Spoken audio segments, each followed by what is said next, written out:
La coopération sino-africaine, c'est aussi les échanges culturels et académiques. Il me semble qu'ils sont particulièrement actifs au Tchad, n'est-ce pas, Monsieur Nkakoutou Mathurin? Est-il vrai qu'il y a un vrai attrait pour l'apprentissage du mandarin? Là, je vous ramène chez moi, en Afrique, mais précisément au Tchad, où particulièrement la problématique d'employabilité des jeunes et leur insertion dans la vie active demeure effectivement un enjeu majeur.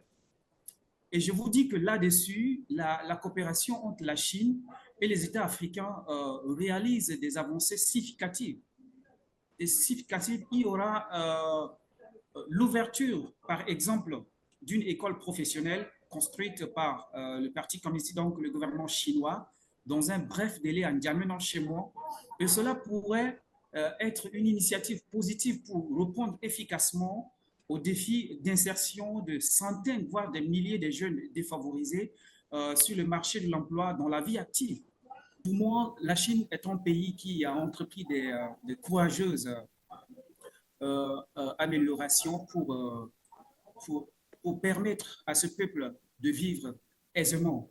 Et grâce aux politiques, aux programmes politiques mis en place par le Parti communiste et donc le gouvernement chinois sous la houlette, permettez-moi le terme, du président Xi Jinping, la transformation impressionnante de certaines régions rurales autrefois touchées par la pauvreté m'a laissé sans voix.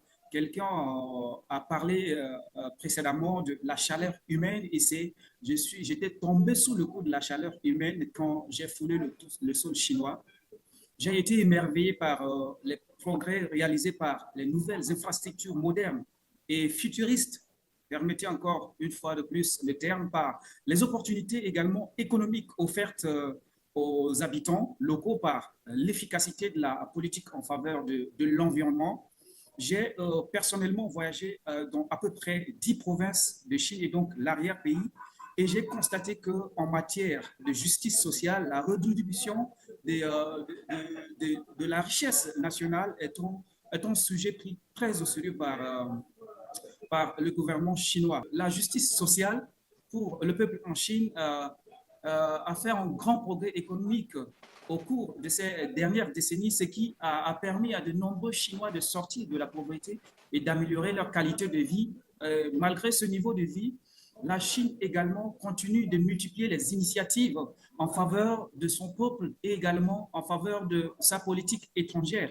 Nous savons que dans mon pays, par exemple, l'État tchadien reçoit beaucoup d'aides chinoises. Et en outre, le gouvernement chinois s'efforce de promouvoir la justice sociale à travers diverses politiques et initiatives telles que la réforme du système de sécurité. Par exemple, moi, lors de ma formation en Chine, j'ai vécu, j'ai vécu en question cette politique de sécurité sociale à travers différents voyages que j'ai pu effectuer dans l'arrière-pays, l'amélioration des services de santé.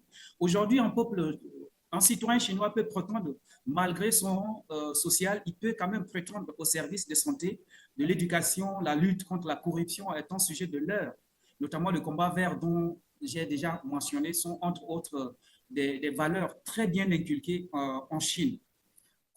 Il est également indéniable aujourd'hui pour n'importe qui, que ce soit en Afrique ou ailleurs dans le monde, de comprendre que la Chine est à l'avant-garde en matière de technologie, le commerce général, l'agriculture, dont l'État chinois a envoyé depuis lors 7 missions techniques au Tchad pour donner l'impulsion à l'agriculture, notamment la riziculture. Le développement également de l'infrastructure à travers le monde où le besoin se fait sentir. Il n'y a pas que l'Afrique dans ce domaine. La Chine a intervenu partout et je pourrais continuer à citer, la liste est pour moi non exhaustive. Et le partage de cette expertise avec les jeunes Africains constitue un levier important pour le développement de l'Afrique.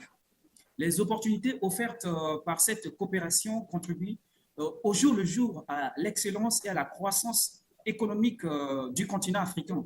Voilà, de manière globale, la coopération sino-africaine peut contribuer de manière significative au développement économique et social de l'Afrique. Les résultats sont déjà bien visibles chez moi. Il y a 1466,6 km de routes, y compris les projets en cours construits chez moi. Il y a un stade de renommée internationale qui est en train d'être construit chez moi. Il y a l'hôpital Tchad-Chine également. Et les perspectives de cette coopération annoncent des bons augures.